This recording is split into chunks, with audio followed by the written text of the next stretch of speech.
Hey everyone, Peter Zeihan here, still in Monterey. That's my plane right there. We just got delayed for another hour.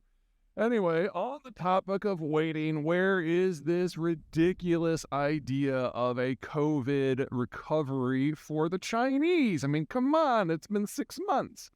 I would argue that you really shouldn't wait for it any longer. There's a number of things that are going on that are structural for the Chinese system that aren't going to fix by anything as minor as reopening. Most Chinese economic growth has been caused over the years by either investment in industrial plant to serve external markets or the production of goods to serve those external markets. So basically think of offshoring, onshoring. That has been a lot of the growth story, and especially the technological advance for these past 20 years. That has probably peaked. A few things. Number one, the world, and especially the United States, has turned sharply anti-Chinese when it comes to investments. And so there's a lot more effort to do things with friends or at home or at least nearby. Biggest beneficiaries of that so far have not just been the United States, but Mexico and Vietnam. Nothing's changing there. Second, the production costs in the United States' system in terms of energy and labor productivity, everything are lower than they are in China. So there are very, very few industries that have tried to move out of China back to the United States and discovered that it's been anything other than a wondrous experience. And third, there's a personnel angle here. When you're going to drop $1 billion in a country in order to do a big investment, you kind of go and scout it around first. And because of COVID, no American CEOs went to the country for the entirety of calendar year 2020, 2021, or 2022.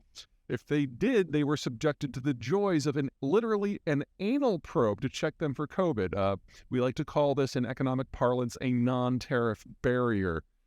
Well, the average turnover for an American CEO is 5 years. And if for 3.5 years you couldn't even get there, well, the personal connection where CEOs would link their personal performance professionally to some sort of activity in China, well, that's all gone.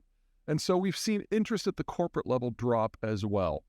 On top of that, it's turning out that the Chinese demographic picture is significantly worse than anyone thought. Worse than the Chinese thought. And it's not so much that the Chinese population became older than the average American in 2018 and was passed by the Indian population in 2022, but those milestones probably happened a decade ago if you look at the new data that's coming out of the Chinese.